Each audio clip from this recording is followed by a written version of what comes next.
स्वागत है सभी का, जो भी हमारे साथ जुड़े हैं और जो आगे जुड़ते भी जाएंगे सभी का। मेरा नाम सुरम्या है और आज खिड़की की तरफ से मैं आप सभी के साथ जुड़ी हूँ, या मान लीजिए खिड़की ही आपके साथ जुड़ी है। तो जैसा कि आप सभी जानते हैं कि हमारी खिड़की को, आप सभी की खिड़की को 1 साल पूरा हो गया है, तो उसे ही हम सेलिब्रेट कर रहे हैं, उसकी ही खुशियाँ आप सभी के साथ बांट रहे हैं। और इसी को आगे बढ़ाते हुए, इसी की खुशियों को मनाते हुए हमने एक नई श्रृंखला शुरू की है, जिसमें हम हमारे बीच ही जो लिखते हैं, जो पढ़ते हैं, उनमें से कुछ लोगों को हम आपके सामने लाएंगे, उनसे बातें करेंगे और आप भी उनसे कुछ नया सीख सकते हैं और वो भी कुछ नया बता सकते हैं और शायद वो भी कुछ नया सीख सकते हैं।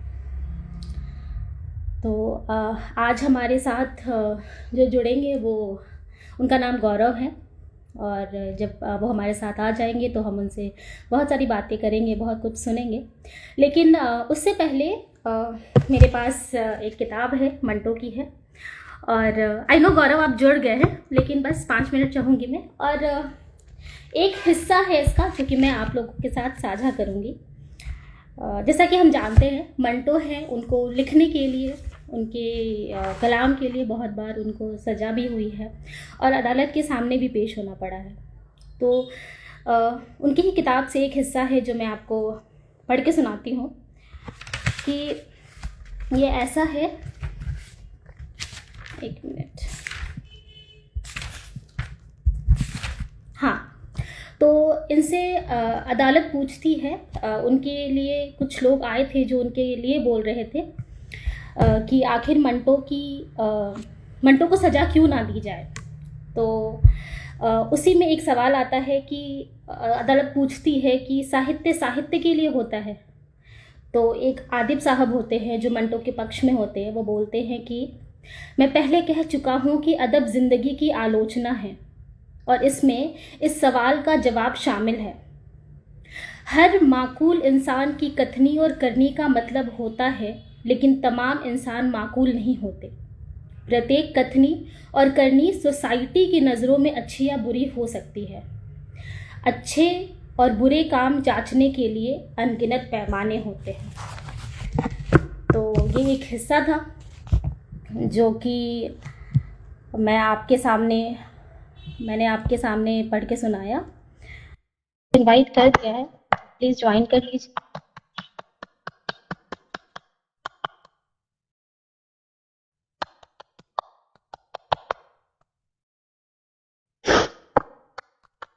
ओके।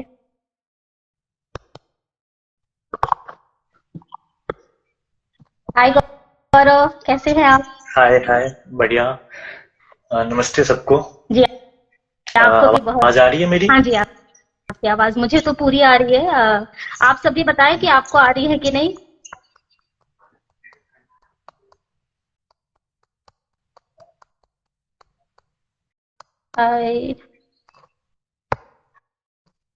आई गेस आ रही होगी आवाज़, क्योंकि मुझे तो पूरी ही आ रही है। हाँ, आ रही है। ओके।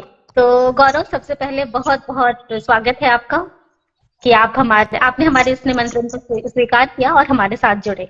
बहुत शुक्रिया उसका। शुक्रिया आपका, और इस मंच का, खिड़की के मंच का, और बहुत शुभकामनाएं 1 साल पूरे करने के लिए खिड़की को। बहुत बहुत शुक्रिया। नमस्ते। आप जैसे लेखक जुड़े रहेंगे तो हम आगे और भी बढ़ते रहेंगे। तो गौरव, आपसे जो मेरा सबसे पहला सवाल ये होगा कि सबसे पहले आप अपने बारे में मुझे कुछ बताएं, हमें कुछ बताएं कि आप कहाँ से हैं और अभी आप कहाँ पर हैं। मैं बिहार से हूँ और लेकिन दिल्ली में रहता हूँ। मेरी पढ़ाई जो है वो ग्रेजुएशन, मास्टर सब कुछ दिल्ली यूनिवर्सिटी से हुई है, तो फिलहाल वहीं रहना हो रहा है। और परिचय में ज्यादा क्या दूर लिखता हूँ, इससे ज्यादा की परिचय और यहाँ पे जुड़े लोगों को और क्या ही दे सकता हूँ, बस इतना काफी। अच्छा, तो बिहार में कहाँ से हैं आप?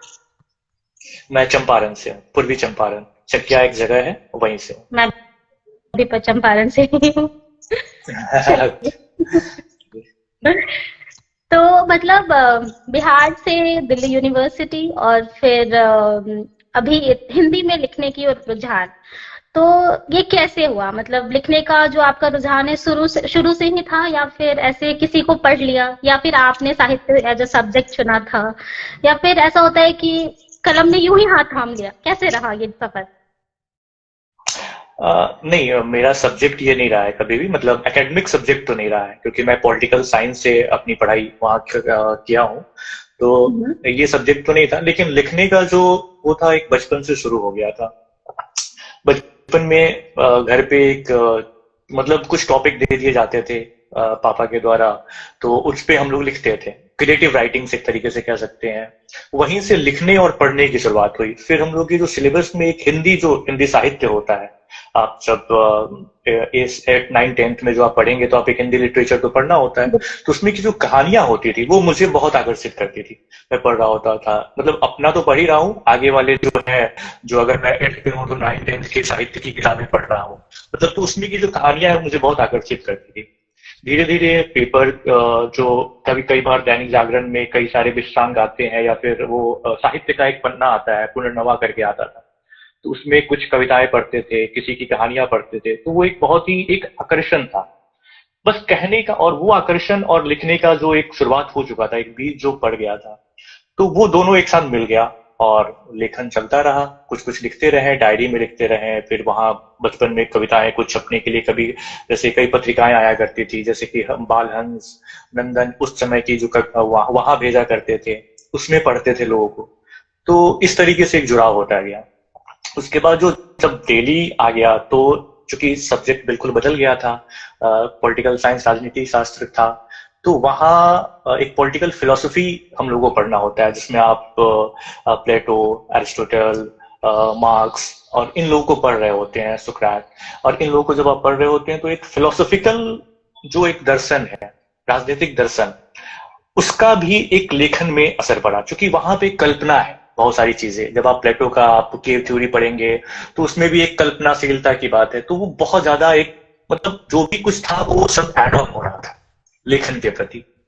और तो इस तरीके से लिखते चले गए। दिल्ली यूनिवर्सिटी में थोड़ा सा प्लेटफॉर्म मिल गया, क्योंकि वहाँ यूनिवर्सिटी की अपनी मैगजीन्स आया करती थी, और क्योंकि वहाँ मंच कल्चरल प्रोग्राम वगैरह होता रहता है, तो वहाँ एक प्लेटफॉर्म मिला, तो और थोड़ा ज्यादा एक धक्का लगा कि हाँ चलो, अब एक पुश मिला, किक मिला, तो आप करने लगे, लिखने लगे।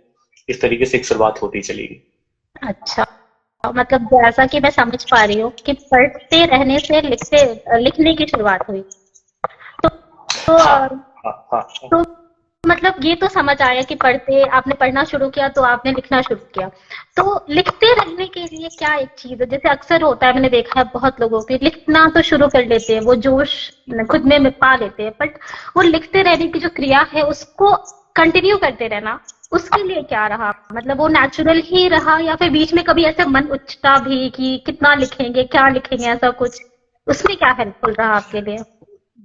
देखिए, किसी भी चीज में धैर्य बहुत जरूरी होता है, और आर्ट फॉर्म में धैर्य बहुत जरूरी है।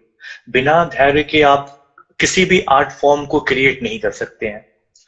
जो लिखना होता है उसके पहले बहुत सारा एक समय, उस लेखन में जो हम जब लिख रहे होते हैं एक शब्द या फिर एक कविता, एक कहानी, तो वो सिर्फ ऐसा नहीं होता है कि हम भावावेश में आए और लिखने बैठ गए।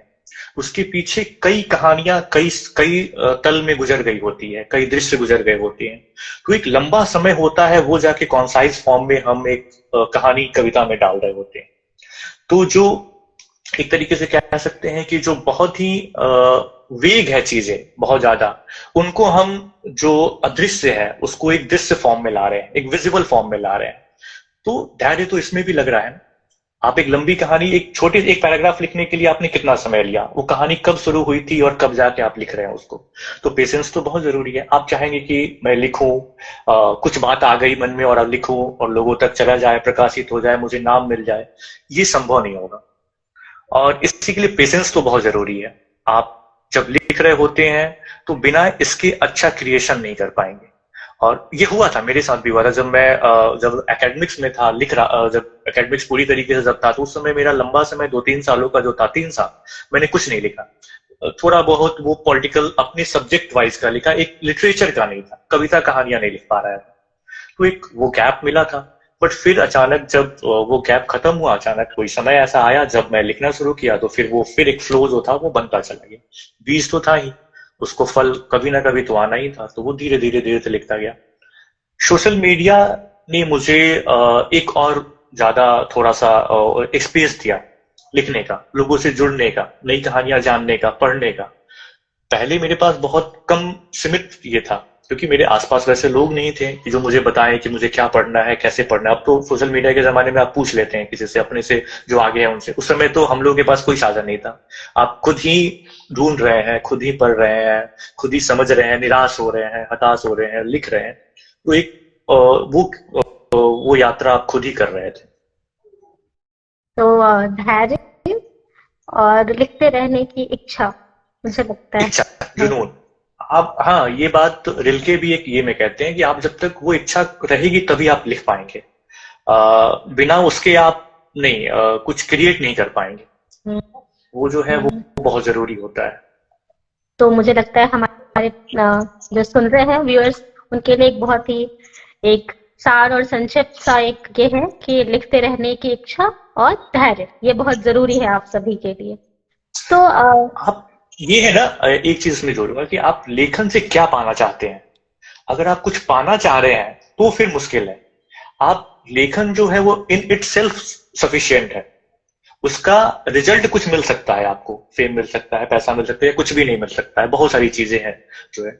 बट लेखन, जब तक आप मानेंगे कि वो अपने आप में वो एक सफिशियंट चीजें हैं, वो आत्मसंतुष्टि की चीजें हैं, तभी आप लिख पाएंगे। नहीं तो क्या होता है ना कि आप कुछ पाने के लिए लिख रहे हैं तो वो मिला नहीं, तो आप निराश हो गए, यार मिल तो नहीं रहा है, मुझे फॉलोअर्स तो मिले नहीं, यार मुझे ने, किसी ने तो पाठक तो मुझे नहीं मिले, किसी ने तो मेरी सराहना नहीं की, कुछ मिला नहीं। तो ये सब चीजें तो फिर आपको निराश करेंगे ही करेंगे। मतलब किस, अगर आप सोशल मीडिया पे लिख रहे हैं तो सिर्फ सोशल मीडिया पे इसलिए ना लिखे कि फॉलोअर्स बढ़ने वाले हैं, इसलिए लिखे वो एक क्योंकि आप लिख सोशल सकते मीडिया, हैं। सोशल मीडिया क्या है, एक माध्यम है। हाँ, जो जो पहले के समय में वो माध्यम नहीं था, तो पहले के समय लोग अपनी डायरी में लिखा करते थे, या फिर जो आगे लिख रहे होते थे वो मैगजीन्स में भेजते थे, अखबारों में छपते थे, किताबें आती थी। अब हाँ, उसको, उस ब्रेक को आपने, सोशल मीडिया ने जगह दे दिया आपको जुड़ने के लिए, लिखने के लिए माध्यम। सोशल मीडिया को आप माध्यम समझिए, वहां पे वो सब कुछ नहीं समझ लीजिए उसको, सही तो बात। वो चीजें होंगी।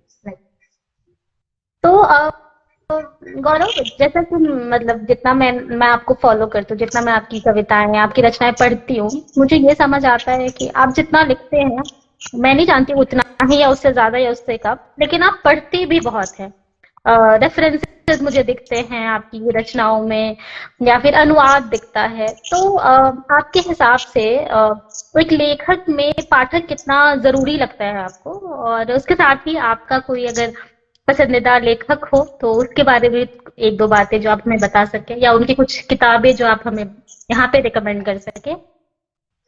देखिए, लेखन के लिए पढ़ना बहुत जरूरी है। मुक्ति बोध ने कहा भी है कि जो पढ़ना है वो लेखन लेखन की खुराक है। क्या होता है कि जब जब आप एक अच्छे पाठक नहीं होंगे तो आप एक अच्छे लेखक नहीं होंगे। क्यों? ऐसा नहीं है, एक्सेप्शन एग्जिस्ट करता है। बहुत लोग ऐसे हैं जो पढ़े नहीं। मंटो के बारे में कहा जाता है उन्होंने बहुत साहित्य नहीं पढ़ा, लेकिन बहुत साहित्य लिख दिया उन्होंने, है ना। तो ये कोई जरूरी नहीं है, लेकिन अब उस एक्सेप्शन को हम मान के बैठ जाएं ये जरूरी नहीं है। क्योंकि भाषा से आप समृद्ध कैसे होंगे। जो मैं अनुवाद करने का जो मेरा मूल कारण भी यही रहता है कि मैं इसी बहाने पढ़ता हूं। जब आप पढ़ रहे होते, अनुवाद कर रहे होते हैं, तो आप ठहरते हैं, क्योंकि आप पूरी कविता को फिर से जी रहे होते हैं, उस लेखक के उस परिवेश में जी रहे होते हैं। कई बार वहां तक यात्रा करनी होती है आपको अपनी इमेजिनेशन में, तो एक वो लगता है। तो आप जब पूरा जी रहे होते हैं तो आप उस कविता को आप एज ए राइटर फिर एक ओरिजिनल राइटर की तरह आपने जी लिया। तो एक कविता फिर आपने नया क्रिएट किया उसके माध्यम से। भले उसका जो ओरिजिनल राइटर है वो कोई और है, लेकिन आपने भी उतनी ही यात्रा की उस लेखन के माध्यम से। तो आपको पता चला नया शब्द, नई शैली, लेखन का ढंग। तो ये जरूरी हो जाता है। भाषा समृद्ध होती है, शब्दकोश आपके पास बढ़ने लगते हैं। अब आपके पास भाषा आपने जब पढ़ा नहीं तो आपके पास पता ही नहीं है। आपके पास, अब जैसे आपने निर्मल को पढ़ा तो आपको पता चलेगा एकांत को लिखने का ढंग कैसा हो सकता है। धूप जो होती है वो धूप सिर्फ धूप गिरती नहीं है, धूप ससरती भी है ना। तो धूप के ससरने की कल्पना वो सिर्फ निर्मल के लेखन से आ सकता है ना। तो आपने देखा कि कैसे आप किसी शब्द को, किसी शब्दों से बहुत खेलते हैं निर्मल, है ना, तो उसको आप कैसे लिखेंगे। तो ये सब चीजें आप सीख रहे होते हैं। मैं ये नहीं कहता हूं कि आप इमिटेट करें, शुरुआती तौर पे आप इमिटेट भी कर सकते हैं। आप जब लेखन कर रहे हो तो इमिटेशन होगा ही होगा, ऐसा है कि आप, लेकिन क्या होता है कि समय के साथ वो इमिटेशन छूट जाता है, आपकी अपनी शैली फिर बरकरार हो जाती है। जैसे विनोद कुमार शुक्ल ने जब उनकी एक प्रिय कवि थे भवानी प्रसाद मिश्र, उनको बहुत पढ़ते थे वो, तो उनकी कविताओं में भवानी प्रसाद मिश्र की कविताएं आ जाया करती थी। यानी कि जब आप बहुत गहरे में किसी को पढ़ते हैं तो वो शैली अपने आप आ ही जाती है, वो प्रेम पूर्वक होता है, कई बार आप ना भी चाहें तो आ जाएगा। तो उनको वही बात चिंता होती थी कि अब मैं उनकी तरह तो नहीं लिख रहा हूँ, या लोग ये तो नहीं कहेंगे, उन्हीं की तरह नहीं लिखता तो नहीं रह जाऊंगा, मेरी अपनी क्या होगी। तो उन्होंने अपनी माँ से पूछा कि मेरी कविताओं में भवानी भवानी भाई का मतलब उनकी कविताएं आ जाती है। तो उनकी माँ ने कहा कि तुमने मन को अपने चलनी बना लो। चलनी होता है जो जैसे आटा, और जब वो करते हैं तो उसमें चोकर निकल जाता है, तो उसी तरीके मन को बना लो कि जब भी तुम लिखो तो भवानी उनकी जो कविताएं होंगी वो छन के अलग हो जाए और तुम्हारी अपनी बच जाए। तो इसलिए जब आप पढ़ेंगे तो बहुत संभावनाएं होती हैं कि आपको दूसरे की कवि आप में वो शैली आ जाए, है ना। लेकिन आप उसको धीरे धीरे क्या होता है कि वो अपने आप अपना जो शैली है वो क्रिएट कर लेते हैं। आपको पता चल जाता है, वो चीजें ऑटोमेटिक होती है। और इसी विलियम जेन्सन ने कहा था कि इमिटेट होने से कभी घबराना नहीं चाहिए, कि आप किसी और लेखक को इमिटेट कर रहे हैं या उसकी शैली में लिख रहे हैं कि लोग कहेंगे कि क्या कहीं चुरा तो नहीं रहे हैं। ऐसी बातों से आप घबराना नहीं चाहिए। ये शुरुआती दौर में हर कोई करता है, हर लेखक कर रहा होता है। जैसे कि आप इनके बारे में कहा जाता है, काफका को बहुत लोगों ने वो किया, उनकी कविताओं को, उनके कहानियों को लेखन का वो लेखन शैली को अपनाया, लेकिन धीरे धीरे उन्होंने अपनी शैली भी विकसित की और वो बहुत फेमस राइटर भी हुए। इस तरीके से कई ऐसे लेखक हैं, इसके कई उदाहरण। दूसरा इसके साथ ही जो सवाल था कि आपके जो पसंदीदा लेखक है, अगर कोई है जिन्हें आप बहुत मानते हैं या जिनको बहुत पढ़ना चाहते हैं, उनके बारे में कुछ बातें बताइए, या फिर उनकी कोई रचना जो आप हमें सजेस्ट कर सके। मेरी पसंदीदा लेखक निर्मल वर्मा है, क्योंकि देखिए पसंद कैसे बनता है, मैं कहूंगा कि मेरे पसंदीदा है वो आपके पसंदीदा नहीं हो सकते। सही। क्योंकि आप जब मैं ये बात पाठकों को नहीं कह रहा हूं, मैं ये बात लेखक को एज ए जो सुन रहे हैं, जो लिख रहे हैं, मैं उनके लिए बात कह रहा हूं कि जब आप अपने ढंग से अपनी मनोवृत्ति को समझेंगे कि आप क्या है, आप किस परिवेश से आए हैं, आपकी भाव दशा क्या है, आपको क्या बात अच्छी लगती है, आप वैसे ही लेखक आपके पसंदीदा हो जाएंगे। तो जैसे कि इसका एक एग्जांपल मैं देता हूं कि रमाशंकर विद्रोही की कविताएं अगर पढ़े होंगे आप लोग तो देखे होंगे, और प्रभात की कविताएं, दोनों में अंतर है। क्योंकि रमाशंकर विद्रोही का जो उनका जो व्यक्तित्व है वो विरोध के लिए है, उन्होंने झेला है कुछ चीजें, एक राजनीतिक विरोध उनकी कविताओं में हमेशा झलकेगा, एक सत्ता का विरोध हमेशा झलकेगा। प्रभात की कविताएं आप पढ़ेंगे तो उनमें प्रेम इंतजार करता हुआ मिलेगा, विद्रोही की कविताओं में प्रेम परचम की तरह मिलेगा कि वहां एक झंडा हो रहा है, क्रांति हो रही है, जहां प्रेमिका भी आपके साथ एक उसमें शामिल हो रही है। प्रभात की कविताओं में नहीं मिलेगा, प्रभात की कविताओं में एक शांति, एक इंतजार, एक वो मिलेगा। तो क्या हुआ कि दोनों व्यक्तित्व अलग है। अब आपका जो व्यक्तित्व होगा, आप उस व्यक्तित्व से प्रभावित होंगे तो आपको वैसी ही कविता, वैसी ही शैली पसंद आएगी। तो निर्मल मेरे लिए इसलिए क्योंकि मुझे एकांत पसंद है, मुझे मार्च की दोपहर से चिर है, तो उनकी कहानियों, मुझे दिल्ली से प्रेम है तो उनकी कहानियों में दिल्ली आता है, रात के रिपोर्टर में आता है, तो इसलिए मुझे निर्मल पसंद आते हैं। तो सबको नहीं आएंगे, लेकिन अगर निर्मल को पढ़ना है तो आप रात का रिपोर्टर एक उनकी उपन्यास है वो पढ़ सकते हैं, कौवे और काला पानी कहानी संग्रह है वो पढ़ सकते हैं। विनोद कुमार शुक्ल मेरे प्रिय हैं, उनकी कविताएं आप पढ़ सकते हैं, उनकी जो कहानियों की किताब है, दीवार में एक खिड़की रहती थी, नौकर की कमीज, वो पढ़ सकते हैं। बाकी आप सब पढ़ें, मेरे पसंदीदा का क्या, आप जितना पढ़ सकते हैं उतना पढ़ें। एक चीज का ये है कि लोगों को क्या होता है ना कि जो हम कई बार जो इंटरेक्ट होता हूं तो लोग पूछते हैं कि किताब क्या पढ़े। मैं कहता हूं आप किताब के पीछे क्यों पड़े हुए हैं, आपके पास में फोन है, गूगल है, आपका एक कहानी किसी प्लेटफॉर्म, किसी वेबसाइट पे नहीं पढ़ सकते हैं। आप किसी उसको सर्च कीजिए ना, आप पढ़िए। हम किताब लाएंगे, खरीदेंगे, किसी समय आएगा तब पढ़ेंगे, कोई जरूरत नहीं है। अगर आपको अपनी भाषा को समृद्ध करना है तो आप कहीं से भी पढ़िए, एक पैराग्राफ ही पढ़िए ना, आप पढ़ लीजिए उसको। अगर उसमें से कुछ आना होगा तो आपके पास आ जाएगा। तो ये चीजें हैं। बिल्कुल सही। तो गौरव, जब लिखने पढ़ने की बात ही हो रही है तो आप अपनी कोई कविता सुनाए हम। कविता मुझे तो याद नहीं है, मुझे पढ़ के मतलब देख के ही सुनाना पड़ेगा।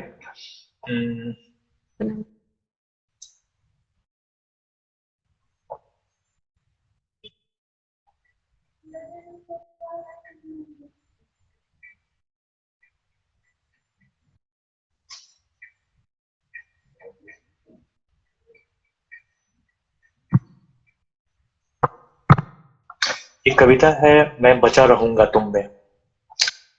ज्यादातर प्रेम कविताएं ही होती है इस तरीके से। तो उसी का है कि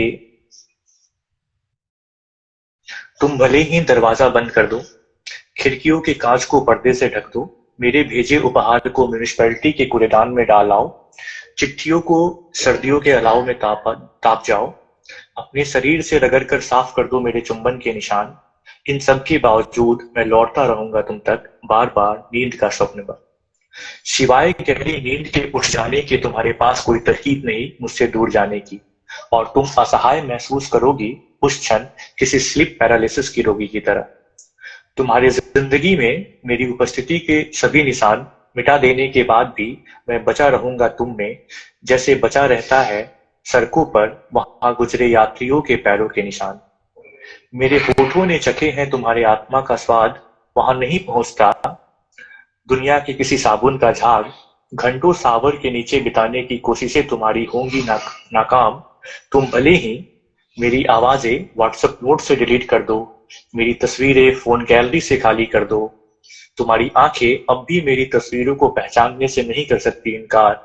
मैं गूंजता रहूंगा तुम्हारी उदासियों में, तुम्हारी आत्मा ने सोखी है मेरी आवाजें। मैं पड़ा रहूंगा तुम्हारे मन के रिसाइकिल बिन में, रीस्टोर की इच्छा से लबालब। मृत्यु सब कुछ खत्म कर सकती है सिवाय कहानियों के, और मैं वह कहानी हूं जिसे तुमने अपनी नींद में भी दोहराया है। बेहद खूबसूरत, बहुत सुंदर। वो पंक्ति खास करके मुझे पसंद आई जहाँ की कदमों के निशान वाली जो पंक्ति थी, वो बहुत प्यारी लगी। बहुत शुक्रिया। एक चीज जो मतलब ये मैं पर्सनली क्या बोलूं, मतलब ये मैं महसूस करती हूँ कि ये जो नई वाली हिंदी है, कहीं ना कहीं उसमें जो शब्दों का चयन होता है उसमें ऐसा महसूस होता है कि मतलब कि भाषा का जो स्तर है या हिंदी साहित्य या हिंदी के जो शब्द है उसका कहीं ना कहीं वो शब्द विलुप्त हो रहे हैं। मतलब जो मूल शब्द जो है वो विलुप्त हो रहे हैं उतने, आप कह सकते हैं कि वो शब्दों का जो बोलते हैं ना वो नहीं दिखता है। तो इस पे आप क्या कहोगे कि आपको भी ऐसा महसूस होता है, या फिर ये वही बात हो गई कि जो पहुंचता है, जिस माध्यम से आप अपनी बात पहुंचा पा रहे हो उस माध्यम में आप लिख रहे हो, ठीक है? देखिए, मैं कोई एक्सट्रीम राय रखने के लिए मतलब नहीं रख इस पे रखूंगा, क्योंकि मेरी वो ये नहीं है, क्योंकि मैं दोनों चीजें देखता हूँ। नई वाली हिंदी का मतलब ये नहीं है कि हिंदी खत्म हो रही है, क्योंकि वो हमेशा बचा रहेगा। कोई जरूरी नहीं है कि जो नई वाली हिंदी के नाम से प्रचार कर रहे हैं उतनी ही हिंदी सब कुछ है, या उतने ही उन्हीं के पाठक या वही लेखक है। इसके अलावा भी बहुत सारे लोग हैं जो लिख रहे हैं। तो इसकी चिंता हमें बहुत नहीं करनी चाहिए कि नई वाली हिंदी ने हिंदी को खत्म कर दिया। ये जरूर उसकी वो अपना, अगर वो कुछ लिख रहे हैं, उनकी वो तरीके हैं, अगर एक शुरुआत किए हैं, तो इसमें तो बहुत मैं उनको उनकी तारीफ करता हूं इस मामले में। हालांकि मैं नई वाली हिंदी का पाठक नहीं हूं, मैंने बहुत किताबें नहीं पढ़ी है उनकी, या पढ़ी ही नहीं, एक तरीके से कह सकते हैं।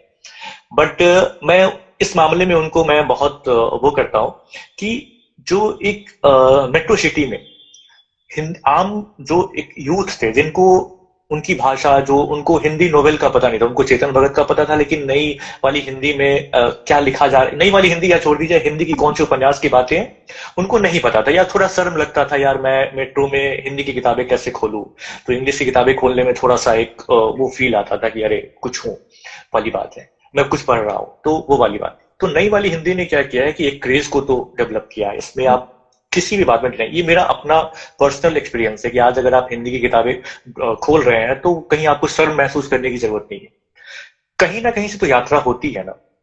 तो आप किसी को अब जो नए पाठक हैं या जो शुरुआत कर रहे हैं, जो ये यूथ है, यंग है, उनको आप रामचंद्र शुक्ल का कोई किताब दे दीजिए जो एक पुरानी हिंदी की है, या फिर उनको कहिए कि आप कोई और पुरानी किसी की किताबें दे दीजिए, तो उनकी भाषा की क्लिष्टता को नहीं समझ पाते हैं।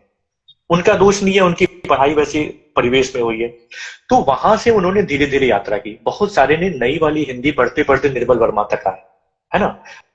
तो इस मामले में तो है ना कि कहीं ना कहीं से तो एक जो पाठक वर्ग है, जो युवा वर्ग है, जो इससे अब तक कट चुका था, तो उसको लाने में उन्होंने मदद किया है।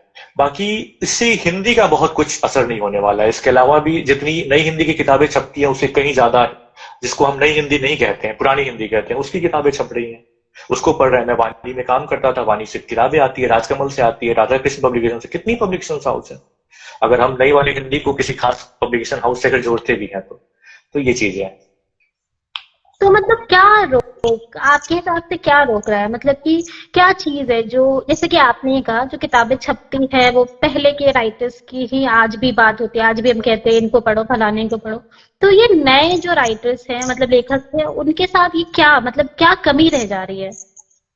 नहीं, ऐसी कोई कमी नहीं है। नए लेखक जितने छप रहे हैं उनको पढ़ा जा रहा है। जितने भी नए कवि या लेखक आ रहे हैं, किनको, अभी तो बहुत सारी किताबें आई हैं। रश्मि भारद्वाज नई लेखिका है, अनामिका उनकी है, बहुत सारे हैं, सुषमा गुप्त की किताबें आई हैं, अनुशक्ति सिंह की किताबें आई हैं, लोग पढ़ रहे हैं उनको। अभी नवीन रांगियाल की किताबें सेतु से आई है। ये सब नए कवि हैं, नए लेखक हैं, सबको पढ़ा जा रहा है।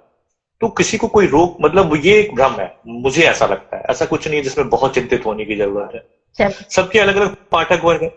इतना इतना बड़ा है ना, इतना विस्तृत है हमारा, कि वो सबके पाठक मिल जाएंगे। कोई किसी को ओवरलैप नहीं कर रहा है, कहीं कोई खत विलुप्त नहीं हो रहा है, वो रहेंगे। ये बात सही है।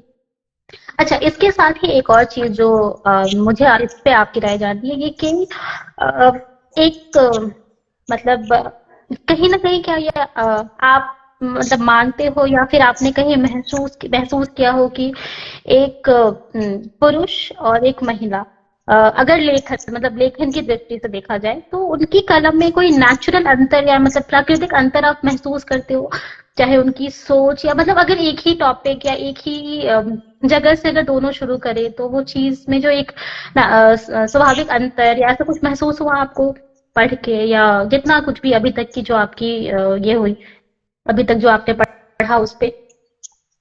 देखिए, अंतर तो आएगा क्योंकि दोनों का जो स्वभाव है वो अलग अलग है। इसको मैं कहानियों को छोड़ देता हूँ, किताबों को, साहित्य को छोड़ देता हूँ। मैं इसका उदाहरण एक फिल्म स्क्रीन राइटर से देता हूँ। जैसे आपने महिला, जो एक यंग लड़की है, उसकी स्वतंत्रता की एक डियर जिंदगी पिक्चराइजेशन था, अगर आपने देखी होगी। और वहीं आपने जो उसकी जो राइटर है डियर जिंदगी, गौरी शिंदे हैं, ठीक है, उन्होंने जो आलिया के कैरेक्टर को डेवलप किया। और जो कॉकटेल है, वहां पे भी महिला स्वतंत्रता, लिबरेशन, या फिर उसकी बात हो रही है जिसमें इम्तियाज अली और साजिद अली ने उस मूवी को बनाया, लिखा था और बनाया था। तो आप डियर जिंदगी में जो आलिया का कैरेक्टर है, वो आप पाएंगे कि वो सफिशियंट है, उसको किसी की सहारे की जरूरत नहीं है। मतलब वो एक खोज रही है, अपनी एक फ्रीडम को ढूंढ रही है, कहीं ना कहीं जा रही है जहां पे उस चीज को है। लेकिन कॉकटेल में क्या है, जहां पे दो लड़कियां एक पुरुष के लिए लड़ रहे हैं, तो पिक्चराइजेशन देखिए, है ना, वो बिल्कुल अलग अलग है। इसका एक और उदाहरण है आपको कि आपने एक मूवी देखी होगी, ये करीब करीब सिंगर। उसमें 30 साल की एक स्त्री का पिक्चराइजेशन है, कैरेक्टर दिखाया गया है, जो कहीं ना कहीं कुछ ढूंढ रही है ना, चीजों को। और वहीं पे भी कुछ कुछ होता में एक जो 30 साल की उम्र में आपको मिस ब्रिगेंजा का कैरेक्टर है ना। तो दोनों में पिक्चराइजेशन, इसको एक कॉमेडी बना के रख दिया जाता है। और जो करीब करीब सिंगल की लेखिका कौन है, कामना और तनुजा है, और यहाँ पे आप करण जौहर इस फिल्म को लिख रहे हैं, बना रहे हैं। तो अंतर आता है, आप जहां पे भी देखिए, आप रांची में देखिए, एक सिंगल जो कैरेक्टर है, मेघना गुलजार ने कैसे दर्शाया है, वो सफिशियंट है, मतलब उसके आसपास चीजें, कहानी घूमती हैं। लेकिन जब वहीं पे आप रोहित शेट्टी का सिम्बा देखेंगे, जहां पे जो महिलाएं हैं वो प्रॉप की तरह यूज की जाती हैं, है ना, तो वो आ जाएगा। जैसे आपने एक रोहन घेरा की मूवी है सर, आपने अभी अभी एक मूवी आई है, उसमें एक अलग तरीके से पिक्चराइजेशन होगा, एक सॉफ्टनेस आएगी, एक कैरेक्टर जहां पे महिलाओं के आसपास घूम रहा होगा, वहां एक फ्रीडम होगा, वहां पे एक उन चीजों को एक दिखाने का एक अलग ही एक तरीका हो जाएगा। आप दोनों को जब डिफरेंस देखेंगे, उसमें एक कैरेक्टर कितना स्ट्रांग आएगा। जब स्त्री किसी कैरेक्टर को लिख रही होती है, स्त्री के कैरेक्टर को, तो वहां बहुत स्ट्रांग कैरेक्टर को लिख रही होती है। लेकिन जब पुरुष किसी स्त्री के कैरेक्टर को लिखेगा, तो एक अलग ढंग से लिखेगा, क्योंकि उसकी सोच उसने अलग तरीके से देखा है ना, तो उसकी अपनी जो चीजें है वो तो आएगा ही आएगा। बहुत कम ऐसा होता है जहां पे आप एक पुरुष लेखक किसी स्त्री कैरेक्टर को बहुत स्ट्रांगली दिखा रहा होता है, जहां पे वही मेन कैरेक्टर में होंगे। तो ये एक अंतर आता है, तो मैं इस तरीके से देख रहा होता हूँ। बहुत ही अच्छा उदाहरण था। एक सवाल जो मैं हमारे जो व्यूअर्स हैं उनकी तरफ से बोल रही हूँ, आई गेस नेहा दी का ये सवाल है कि लेखन में ठहराव कहाँ तक जरूरी है? क्या सवाल फिर से? लेखन में ठहराव कहाँ तक जरूरी है? लेखन में ठहराव, इंसानी ठहराव की बात कर रही है, लेखन में ठहराव की बात कर रही है? सवाल तो इतना ही है, लेखन में ठहराव कहाँ तक जरूरी है। देखिए, अगर लेखन में ठहराव आ गया है, जो सवाल था, अगर लेखन में ठहराव की आ रही है तो वो आता है, आप अगर रुक गए हैं कहीं पे। लेकिन अगर जो लेखक में ठहराव की बात कर रही है, अगर क्योंकि वो भी लेखन का ही पार्ट है, शायद वो यही वही कहना चाह रही है। दोनों आ गया। दोनों स्वाभाविक है और दोनों जरूरी है, क्योंकि क्या होता है ना कि लेखन जो है, जो कविता या जो कहानी है, वो विज्ञापन नहीं है। विज्ञापन में क्या होता है कि हम किसी चीज को देखते हैं और उसको खोजने बाहर जाते हैं। जैसे किसी साबुन का प्रचार देखा हमने, और वैसे ही साबुन को हमने बाहर खोजने गए, ठीक है। लेकिन कहानी, कविता इन इटसेल्फ वो सब पूरा है ना।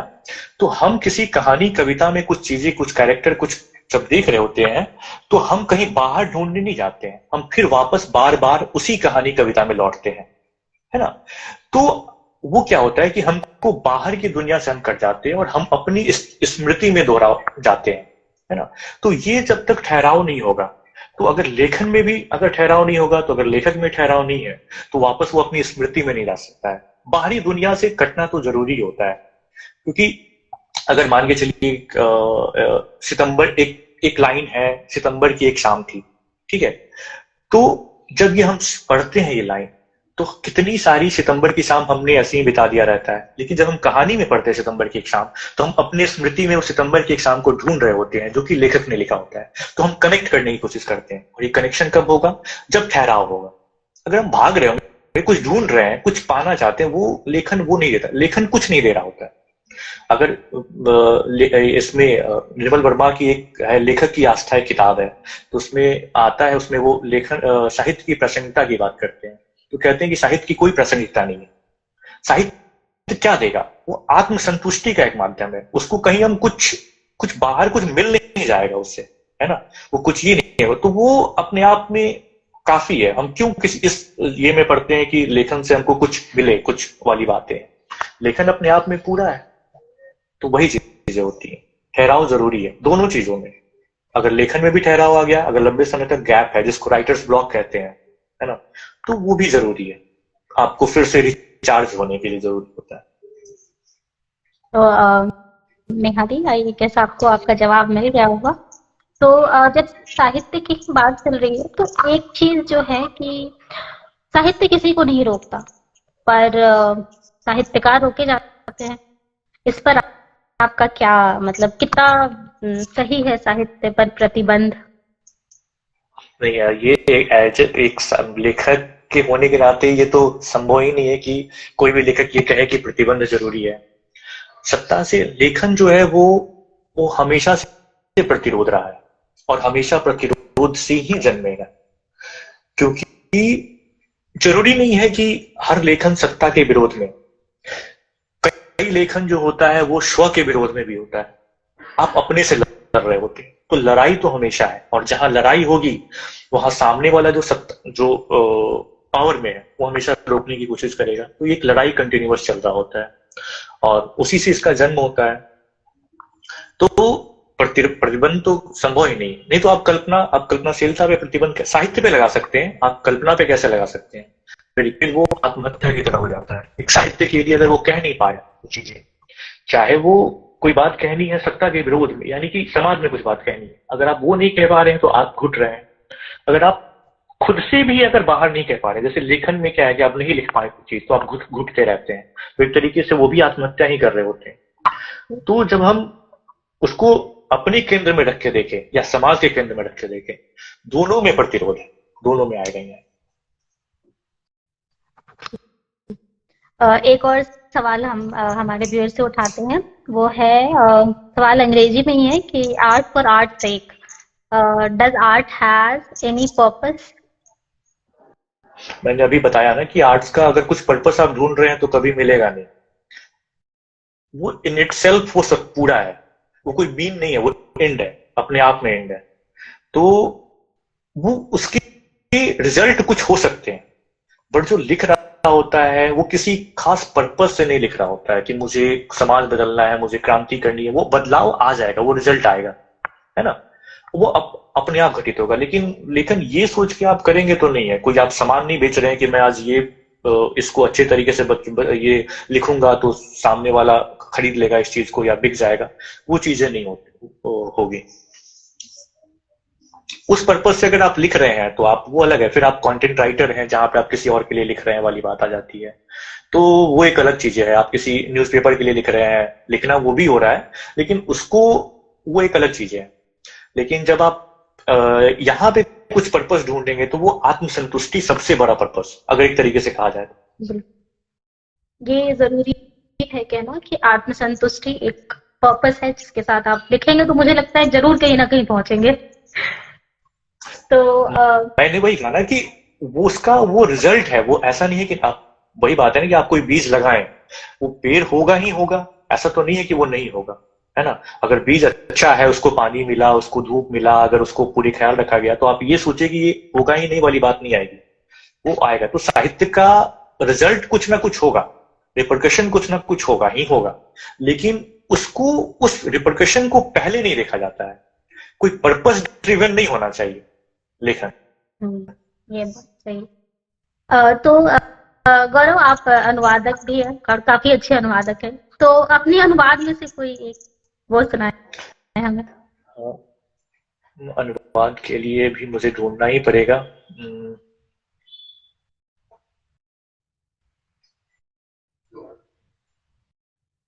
थोड़ा वक्त दे मुझे। बिल्कुल।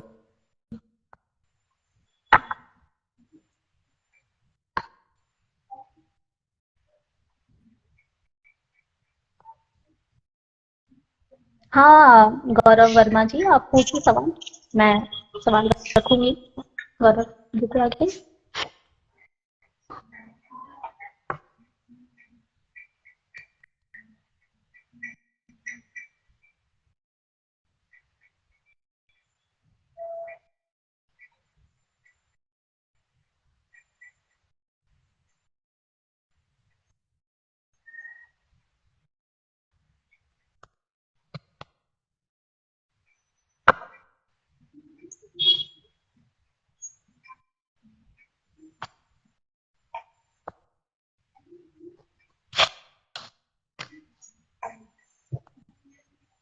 आप भी पूछे सुकून अल्फाज।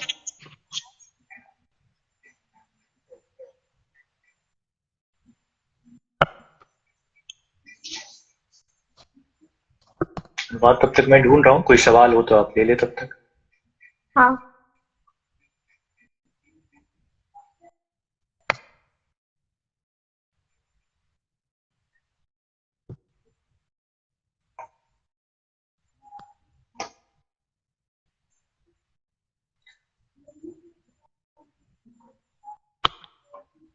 एक सवाल क्या दिया?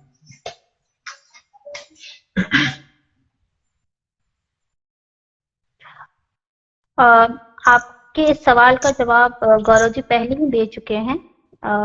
लिखने की शुरुआत करने के लिए आप बस लिखें, और साथ ही साथ ये ना सोचे कि पढ़े, किताब खरीदेंगे तब पढ़ेंगे। आप पढ़ना भी शुरू करें। हाँ, ये एक लोगों में रहता है कि मुझे मुझे कौन सी किताबें कहाँ पढूं, कौन सी किताब पढूं, कहाँ से शुरुआत करूं। तो जब किताब आएगा तो पढ़ूंगा, इससे थोड़ा बचना चाहिए मुझे लगता है। अगर आप लेखक हैं, अगर लेखन के लिए कुछ पढ़ना चाह रहे हैं, तो वो आप कहीं से पढ़ सकते हैं, उसके लिए आपको किसी इंतजार की जरूरत नहीं। अगर आप कर रहे हैं इंतजार तो फिर मुश्किल है, फिर आप वो एक समय लग जाता है, क्योंकि चीजें इतनी बिखरी पड़ी हैं कि आप कहीं से भी उठा सकते हैं। तो आप कहीं से भी शुरू कर सकते हैं। आप पढ़ना शुरू करें, और आपको जो भी उस पढ़ के या फिर जब भी जो भी ख्याल आए आप लिखे उसे बस। अ, अगला सवाल है, लिखने का कोई निर्धारित वक्त भी होता है? नहीं, ये तो आपको अपना खुद का चुनना होता है। बहुत लोगों को रात में लिखना पसंद है, बहुत लोगों को जगह डिपेंड करता है। जैसे कि एक लेखिका है, मुझे नाम याद नहीं आ रहा है। उनका था कि वो पूरी काम अपने घर का पूरा काम करके सुबह सुबह निकल जाया करती थी, और वो एक होटल बुक करती थी और वहां अपना समय बिताती थी, और सुबह से शाम लिखती थी और फिर वापस चली जाती थी। तो कुछ लोग होते हैं जिनको रात में लिखना पसंद है, एकांत पसंद है, तो आप अपनी सुविधा से चुन सकते हैं। कोई ऐसा निर्धारित नहीं, क्योंकि लेखन जो है वो किसी और के जूते में आप अपना पैर रख के नहीं चल सकते हैं। आपको अपने जूते खुद तलाशने पड़ेंगे। आपका जूता क्या है वो आप बेहतर जान अपने आप को हर इंसान बेहतर जानता है। आप लिखेंगे, खुद लिखेंगे, तो आप खुद शुरू कीजिए। और भी कोई सवाल हो तो आप हमसे पूछ सकते हैं, हमसे गौरव जी से पूछ सकते हैं। हम कोशिश करेंगे आपके सवाल को गौरव जी तक पहुंचाने का।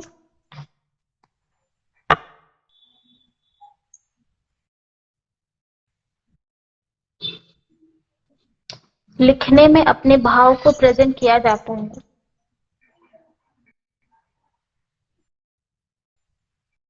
अगला सवाल है गौरव जी का ही। क्या है सवाल? लिखने में अपने भाव को प्रेजेंट किया जाता है। बिल्कुल हाँ, अपने भाव को प्रेजेंट कीजिए। कभी कभी दूसरों को भी कर सकते हैं। बाकी गौरव हाँ, जी। ये देखिए, ये एक सवाल जैसे है कि अ, जो जब आप लिख रहे होते हैं, तो कई बार क्या होता है कि आत्म अनुभूति जो होती है वही सिर्फ लेखन नहीं है। अगर आप देखेंगे, अगर आप दूसरे के अनुभव को भी अगर आप अपने लेखन में उतार रहे हैं, तभी आप लेखक बेहतर एक वो हो जाएंगे। मतलब आत्मघटित होना, जो हमारे साथ ही घटित हो रहा है, वो जरूरी नहीं है। वो सिर्फ एक कहानी या लेखन नहीं बन सकता है। आत्म अनुभूति जो है किसी और के साथ भी घट सकती है घटनाएं, और वो आपके अगर लेखन में उतर जा रहा है, तब आप एक बेहतर लेखक हो पाए, क्योंकि आपने उसकी कल्पना, उसके जिए को अपनी कल्पनाशीलता में अपने अनुभव को अपना एक अनुभव बनाए, उसमें जोड़े, और आपने उसको एक कविता या कहानी का माध्यम बनाया उसको व्यक्त करने का। तो कोई जरूरी नहीं है कि जो आपके साथ घटित हो वही एक लेखन का एक माध्यम होना चाहिए। दूसरे के साथ घटित घटना भी आपके लेखन में उतर सकती है। बिल्कुल। गौरव, एक और सवाल है, और काफी अच्छा सवाल है ये, कि अगर लेखक अपनी रचनाओं में दर्शन या फिलॉसफी नहीं रखता, या उसकी रचनाओं से समाज में कोई लाभ या बदलाव नहीं आता, तो उस लेखक की कला पर प्रश्न चिन्ह होना चाहिए या नहीं? देखिए, जो सवाल है कि फिलॉसफी होना चाहिए, मुझे लगता है कि आप हर चीज, अब जैसे फिक्शन आप लिख रहे हैं, अगर आप फिक्शन राइटर हैं, तो आप उसमें क्या फिलॉसफी देंगे, है ना? तो वो चीजें, अगर आप बहुत ज्यादा दार्शनिकता के चक्कर में नहीं पड़ना चाहिए। हम लिख रहे हैं, लिखने में आप अलग अलग, आपकी जो शैली है, आपका जो आर्ट फॉर्म है, आप जो लेखक होने की गुणवत्ता है, कि आप किसी चीज को, किसी दृश्य को अपनी कहानी में कैसे उतार रहे हैं, या फिर किसी कल्पना को, किसी स्मृति को आप अपनी कहानी में कैसे उतार रहे हैं। उससे वही बोला ना मैं कि पर्पस ड्रिवन नहीं होना चाहिए कि मुझे कुछ, आप समाज सुधारक नहीं है, उससे समाज सुधार हो सकता है, इसमें कोई डाउट नहीं है, लेकिन आप समाज सुधारक नहीं है, आप लेखक हैं। तो आपकी अपनी कंडीशन, आप प्रोफेशन नहीं है कोई चीज है कि आप ये करेंगे तो ये हो जाएगा वाली बात होती है।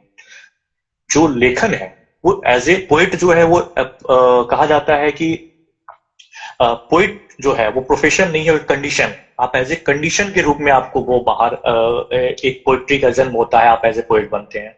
तो आप हमेशा इस चिंता में नहीं रहिए कि मुझे कुछ बदलना है। जब आप इसमें फंसेंगे ना तो आप किसी पर्पस के लिए कुछ कर रहे होंगे। तो आप जो कहा जहां से पोइट्री का जन्म होना होगा वो हमेशा कोई पर्पस, बाहर कुछ चीजें ढूंढ रहा होगा, तो अपने से आदमी कट जाएगा। जो आत्मानुभूति है, अपनी स्मृतियां कट जाएगी। आप हमेशा कुछ ढूंढ रहे होंगे, कुछ बाहर किए में, कोई घटना घटी, आप लिखने बैठ गए। जरूरी नहीं है कि आप घटना घटी और आप कोई रिपोर्टर तो है नहीं ना कि आपको लिखना ही है। तो आप वो जरूरी लगने लगा कि नहीं नहीं मुझे ये लिखना ही चाहिए, मुझे बदलाव करना ही करना है। तो इससे लेखन में प्रभाव पड़ता है। ये जरूरी नहीं है कि आप किसी, हो सकता है आप बहुत उस कोई घटना बहुत परेशान करी आपको, तब आप लिखने बैठ गए। लेकिन जब आप इस ट्रैप में फंसेंगे कि मुझे कुछ करना है, कुछ बदलाव करना है, तो आप में हर जीवन आसपास को कितनी घटनाएं घट रही है। आप न्यूज देखें, आप लिखने बैठ गए, फिर आज तक लगाएं, आप लिखने बैठ गए, फिर आप रिपब्लिक टीवी लगाएंगे, लिखने बैठ जाएंगे, आप कोई और टीवी लगाएंगे, लिखने बैठ जाएंगे। आपका काम वो नहीं है ना, वो चीजें। तो बड़ा बारीकी से चीजों को देखना पड़ता है। कहाँ पे आप कोई, आपका जो लिखा हुआ है वो पर्पस ड्रिवन तो नहीं है, क्या आपको जो भावनाएं हैं वो इतनी नहीं है कि वो कविता का रूप ले ले। तो जरूरी नहीं कि आपको लिखने ही बैठ जाए वाली बात है। मैं अनुवाद के लिए ढूंढ रहा था। अगर आपको नहीं मिल रहा तो कोई नहीं, आप कुछ और सुना दीजिए, ऐसा कुछ ये नहीं है।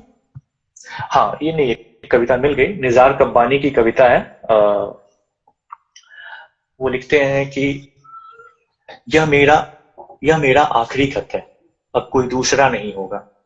ये आखिरी काले बादल हैं जो बरसेंगे तुम पर, इसके बाद तुम कभी नहीं भीग पाओगी बारिश में। यह मेरे ग्लास में शराब की आखिरी बूंद है, अब कोई बेहोशी नहीं छाएगी यहाँ। पागलपन से भरा यह आखिरी खत है, बचपन से भरी हुई आखिरी चिट्ठी। मेरे बाद अब तुम नहीं जान पाओगी यौवन की पवित्रता, पागलपन का सौंदर्य। मेरी दोस्त, मैंने तुमसे इस तरह प्यार किया जैसे स्कूल से भाग रहा हो बच्चा चिड़ियों और कविताओं को छिपाए अपनी जेबों में। तुम्हारे साथ रहकर मैंने महसूस किया अपना बचपन, किसी सुंदर भ्रम, व्याकुलता और विरोधाभास से भरा हुआ, कच्ची उम्र में लिखे कविताओं और कहानियों की तरह। पर तुम वो थी जो कर रही इंतजार अपने भाग्य का किसी कॉफी के कप पर, पूरब की औरतों की तरह। कि जहां यहाँ पे होता है कि जो पूरब की औरतें जब शादी हो जाती है तो वो एक कॉफी के कप, मतलब कॉफी टेबल पे मिलते हैं और वो तय करते हैं। तो यहाँ पे वही इशारा कर रहे हैं निज़ार कब्बानी की, पर तुम वो थी जो कर रही इंतजार अपने भाग्य का किसी कॉफी के कप पर, पूरब की औरतों की तरह। यह कितना दुखद है, आज के बाद तुम नहीं होगी नीले नोटबुक में, ना किसी खत के पन्नों में, ना पिघलते मोमबत्ती के आंसुओं में।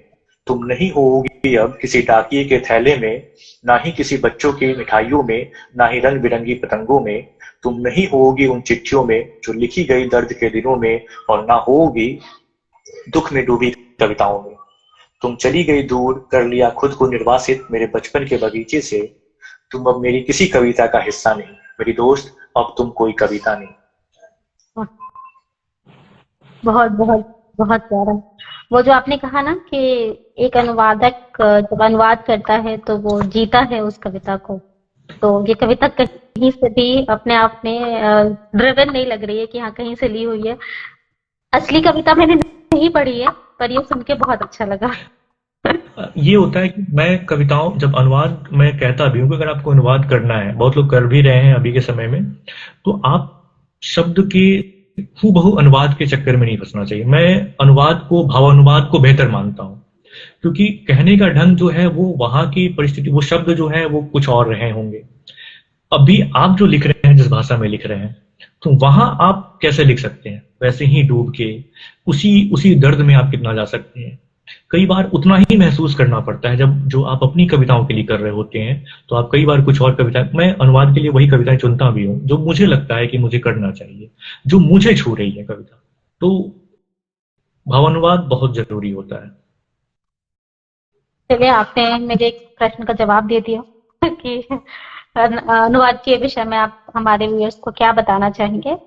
एक प्रश्न इधर से मैं लेती हूँ कि एक ही विषय पर लिखने से कैसे बचे?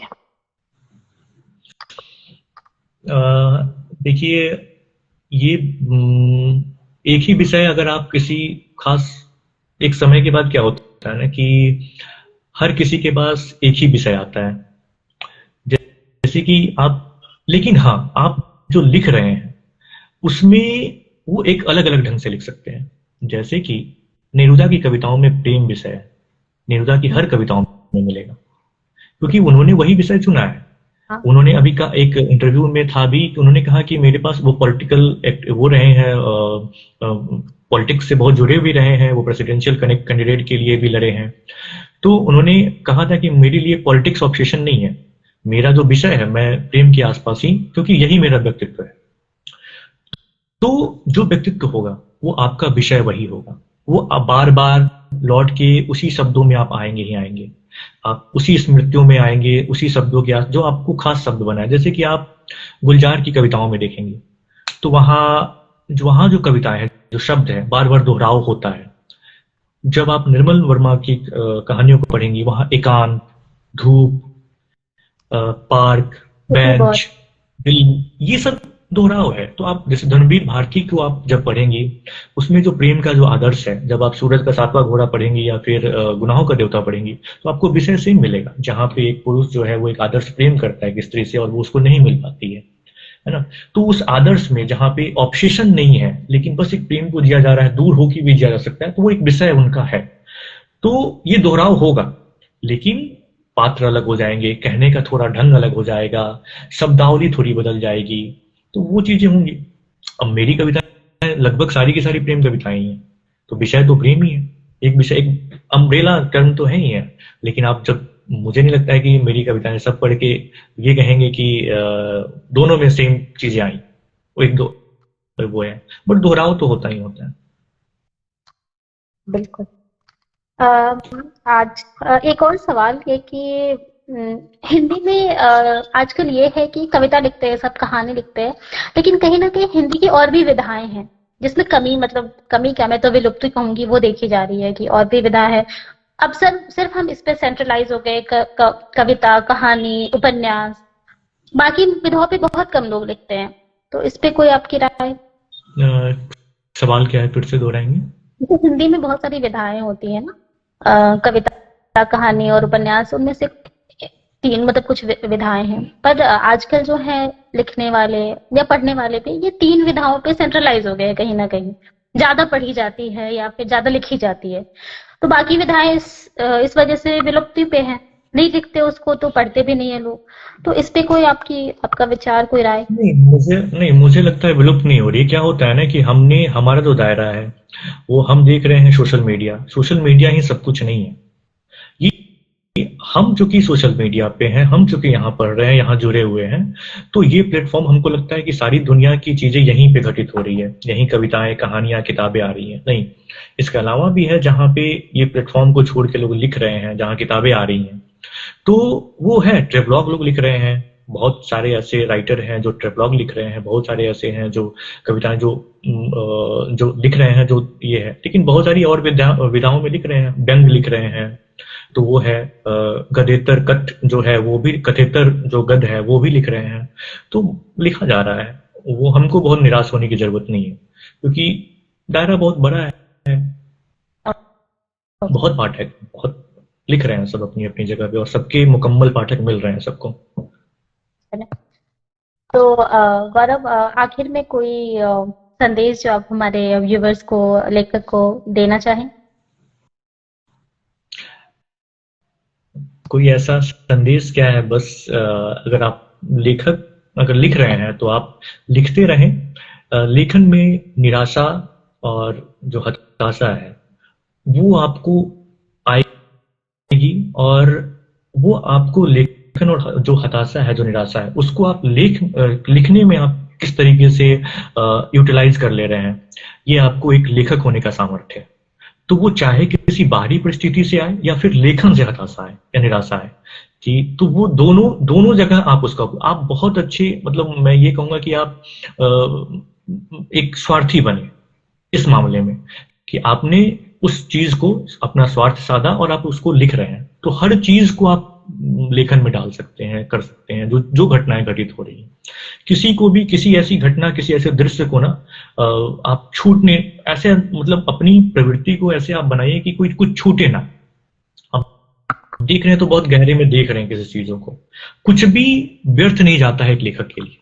कोई जो खाली समय रहता है, जैसे आप कई बार होता है कि अरे यार हम तो लिख नहीं रहे हैं, हम खाली बैठे हुए हैं, तो ये जब आते हैं तो लोग, लेकिन उनको पता नहीं होता है कि जब आप खाली बैठे हैं तब भी आप सिर्फ पेपर पे नहीं लिख रहे हैं ना, आप अपनी स्मृति में तो बहुत सारे दृश्यों को तो लिख ही रहे हैं ना। वो चीजें जब आप लिखेंगे, जब वो राइटर्स ब्लॉक खत्म होगा तो ऑटोमेटिक वो चीजें आ जाएंगी, वो सारी स्मृतियों में ही आपके सबकॉन्शियस माइंड वो चीजें हैं। तो जब आप लिखने बैठेंगे तो बाहर आएंगी आएंगी। तो कब कहाँ से कोई तार जुड़ जाता है, वो स्वभाव वो होता है उसका, कोई कोई साइंस या कोई ऐसा नहीं है जहां बता दिया जाए कि वो कब जुड़ेगा, कैसे जुड़ेगा, वो बस घटित होता है वो घटना। ओके। और हमारे खिड़की मंच के लिए कोई संदेश, कुछ कहना चाहेंगे आप? खिड़की एक बहुत ही सुंदर मंच है और यहाँ पे मुझे मौका मिला, इसके लिए बहुत शुक्रिया। और ऐसे ही 1 साल पूरा किया है तो मुझे लगता है मुझे एक सुंदर भविष्य दिख रहा है खिड़की का, और यहाँ जुड़े साथियों का, यहाँ जुड़े लेखकों का, यहाँ जुड़े पाठकों का, और जो भी टीम काम कर रही है उन्होंने बहुत बेहतर ढंग से इस चीज को किया, और आपने बहुत अच्छे ढंग से इस मंच को आज वो किया है, तो मुझे अच्छा लगा, इसलिए बहुत शुक्रिया और खिड़की को बहुत शुभकामनाएं। बहुत शुक्रिया गौरव जी। सबसे अच्छी बात ये लगी कि चंद सवालों में ही आपने बहुत ही, एक बोलते ना गागर में सागर जैसा वो भर दिया है। बहुत सारी चीजों पे हमें अपने विचार रखे, हमें बहुत अच्छा लगा। हमें, मुझे लगता है हमारे जो हमारे साथ जितने लोग जुड़े उनको भी बहुत ही अच्छा लगा होगा। तो बहुत बहुत शुक्रिया आपका, आपने हमारे इस मंच को अच्छा इतना आदर सम्मान दिया, और थैंक यू, बहुत बहुत शुक्रिया गौरव जी। तो बाकी दर्शकों के लिए मैं एक अपडेट पहले से दे रही हूँ कि ये श्रृंखला हमारा अभी जारी रहेगा। तो आज जुड़ने के लिए बहुत बहुत बहुत धन्यवाद, और आगे भी जुड़ते रहिए हमारे साथ, और ऐसे ही अच्छे अच्छे लेखकों और पाठकों से हम आपको रूबरू कराते रहेंगे। बहुत बहुत शुक्रिया। शुभ रात्रि।